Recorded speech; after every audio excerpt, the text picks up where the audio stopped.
Fala aí galera, beleza? Quem fala aqui com vocês é o Max. E galera, é o seguinte, estamos aqui novamente em Red Dead Redemption 2. E dessa vez, caras, eu não trago nenhum novo mistério pra vocês. Na verdade, eu trago apenas algo que eu considero bastante interessante. Eu acho que muita gente acabou não vendo isso que eu vou mostrar aqui. E como vocês sabem, eu gosto de trazer coisas interessantes aqui pra vocês no canal. Uma coisa importante, galera, é que nesse vídeo contém alguns spoilers, tá? Então se você ainda não passou do capítulo 6 em Red Dead Redemption 2, eu aconselho você não assistir esse vídeo, beleza? Dito isso, vou entrar no assunto do vídeo em 3, 2, 1, agora! Bom, galera, todo mundo sabe que a gente passa a controlar o John Marston e que a gente vai meio que montar a casa dele, né, que será a casa futura dele no Red Dead Redemption 1. É até estranha essa cronologia, né, o Red Dead Redemption 2 acontece antes dos acontecimentos do Red Dead Redemption 1.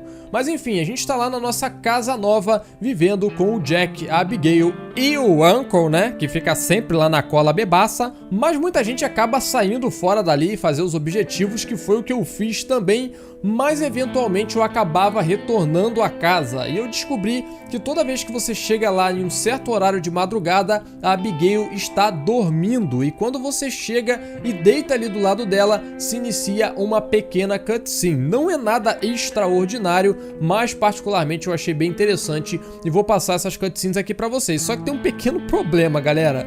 Em determinado momento, se eu não me engano na quarta cutscene, aconteceu um bug bizarro, porque a Abigail simplesmente ela desapareceu, deu uma bugada braba mesmo, vocês vão ver. E após isso não aconteceu mais nenhuma cutscene, caras, mas eu acredito que se você continuar voltando ali em determinados horários, vai aparecer mais umas cenas românticas entre o John Marston e a Abigail. Além disso, também tem uma outra coisa bem interessante que eu vou passar aqui pra vocês, é que em determinado horário da noite, quando você chega lá na casa deles, a Abigail, o Jack e o Uncle estão meio que confraternizando, cantando por ali. É bem legal, então tem várias canções diferentes, eu vou passar todas as que eu pude presenciar aqui pra vocês. Então galera, basicamente é isso aí, eu não vou falar mais com vocês nesse vídeo aqui, então não se esquece de deixar o seu comentário, o seu like, se inscreve no canal você que ainda não é inscrito e sem mais delongas, roda aí!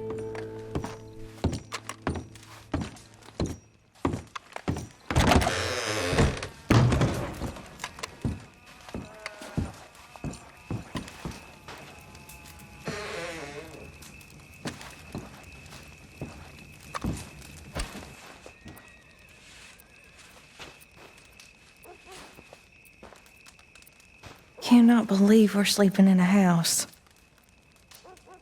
we own. Just so goddamn strange. Nice strange or nasty strange? That's strange.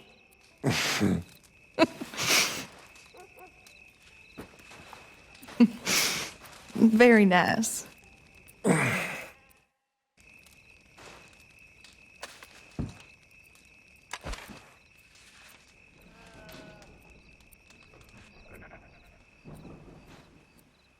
Good night, Abigail. Good night, you.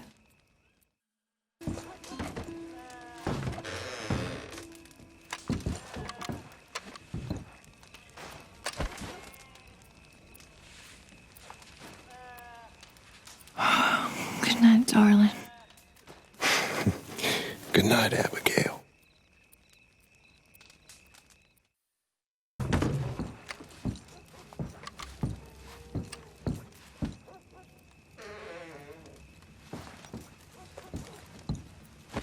You coming to bed? Yeah.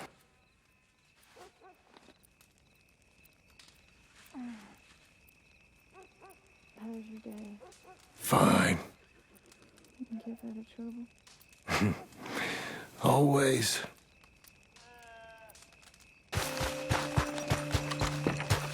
Little Joe the Wrangler will never wrangle more. His days in the remuda, they are done. 'Twas a year ago last April when he joined the outfit here. Just a little Texas stray and all alone. 'Twas late in the evening when he rode up to the herd. on a little Texas pony he called Shaw. With his brogan shoes and overalls, a harder looking kid you never in your life had seen before. His saddle was a southern cack built many years ago, an OK spur on one foot lightly hung, with his hot roll in a cotton sack so loosely tied behind, and a canteen from a saddle horn he'd slung. He said he had to leave his home, his dad he'd married twice, his new ma beat him every day or two. So he saddled up old Shaw one night and lit a shuck this way, thought he'd try to paddle his own canoe. He said if we would give him work, he'd do the best he could, though he didn't know straight up about a cow. So the boss, he cut him out a mount and kindly put him on. He sort of liked this little stray somehow. Taught him how to wrangle horses and learn to know them all, and round them up by daylight if he could, and trail the old chuck wagon and always hitch the team, and help cross an arrow rustle wood.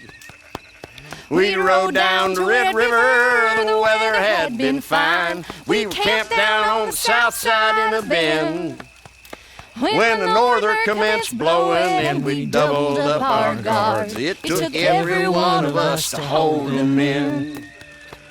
Little Joe the Wrangler was called out with the rest. Now scarcely had the kid got to the herd, when the cattle they stampeded like the hailstorm on they flew, and all of us were riding for the lead. Amid the streaks of lightning there was one horse up ahead. It was little Joe the Wrangler in the lead. He was riding old Blue Rocket with a slicker above his head. He was trying to check the leaders in their speed. At last we got him milling and kinda quieted down, and the extra guards back to the camp did go. But there was one man a-missing, we could see it at a glance. 'Twas our little Texas stray, poor Wrangler Joe. Next morning, just at sunup, we found where Rocket fell, down in a washout 20 feet below. Beneath his horse, mashed to a pulp, his horse had run the knell for our little Texas stray, poor Wrangler Joe.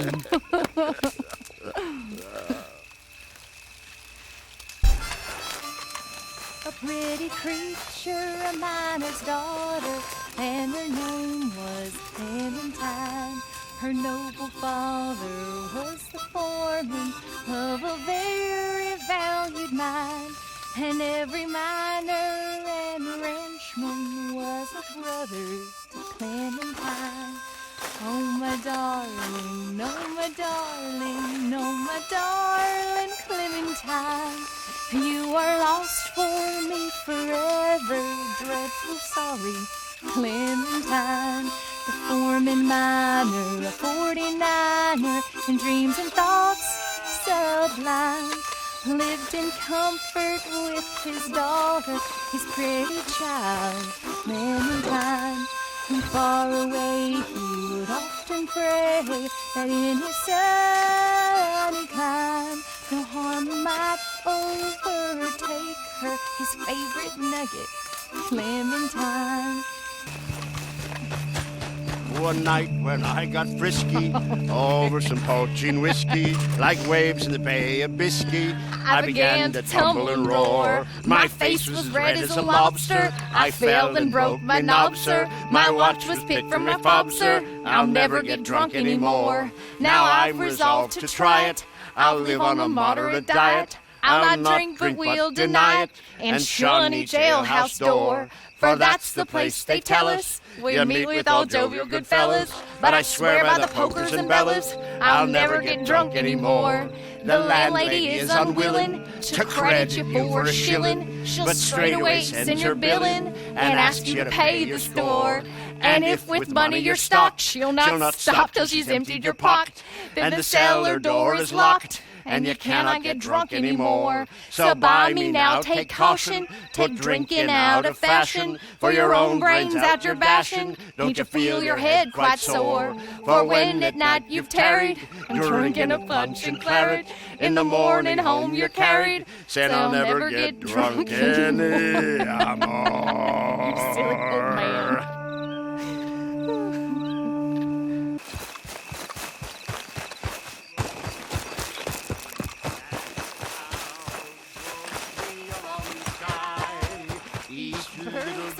A wild free rover, and the rover, wild and free am I. Oh, I'm a wild free rover, I sing a merry song. The wide, wide world I wander over, with a light, light heart I roll along. With a light, light heart I roll along.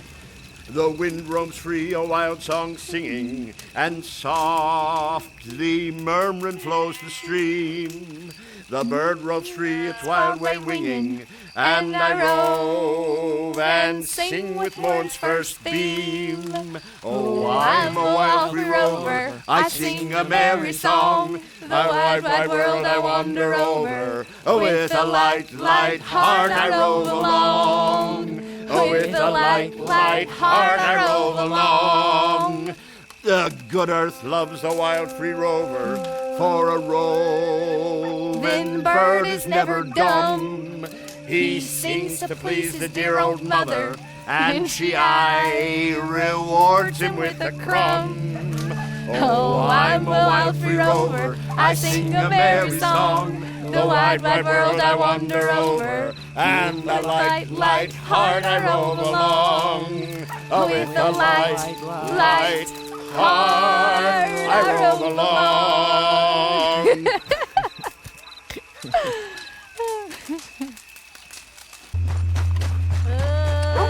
A cowboy laid on the barroom floor, having drunk so much he could drink no more. So he fell asleep with a troubled brain to dream that he rode on a hellbound train.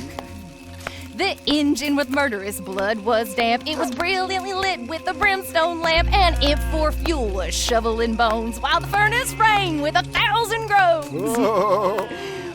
The boiler was filled with lager beer. The devil himself was the engineer. The passengers were a most motley crew, church member, atheist, Gentile, and Jew. Rich men in broad clothes and beggars in rags, handsome young ladies and withered old hags, yellow and black, red, brown, and white, all chained together. Oh God, what a sight! While the train rushed on at an awful pace, the sulphurous fumes scorched hands and face. Wider and wider the country grew, and faster the engine flew. And louder the thunder crashed, brighter and brighter the lightning flashed. Hotter and hotter the air became, till their clothes were burnt with each quivering frame.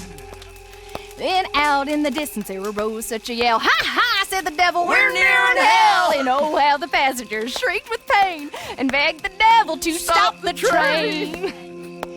And you bullied the weak and you robbed the poor. The starving brother, you turned from your door. You laid up gold with a canker rust, and have given free will to your beastly lust. Your justice scorned and corruption sown. You trampled the laws of nature down. You drunk, cheated, plundered, lied, and mocked the God of your hell-born pride. Your flesh will waste in the flames that roar, and my imps will torment you forevermore. Then the cowboy awoke with an anguished cry, his clothes wet with sweat, his hair standing high.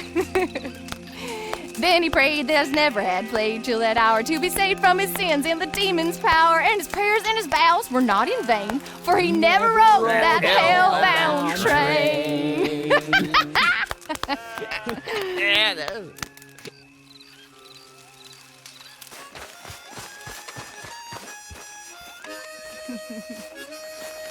He's a lily of the valley.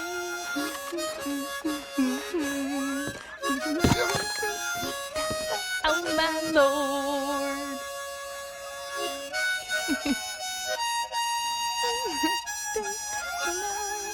There's 5 white horses side by side. Oh my Lord.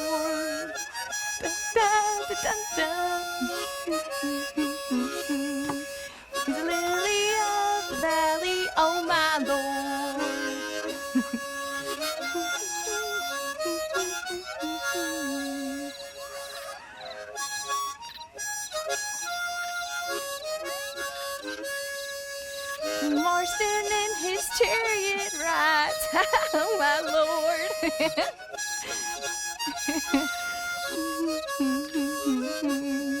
He's the lily of the valley, oh my lord.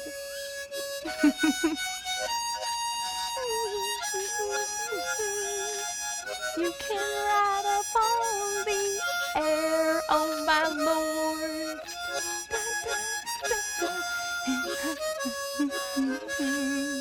He's the lily of the valley, oh my lord.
Shannon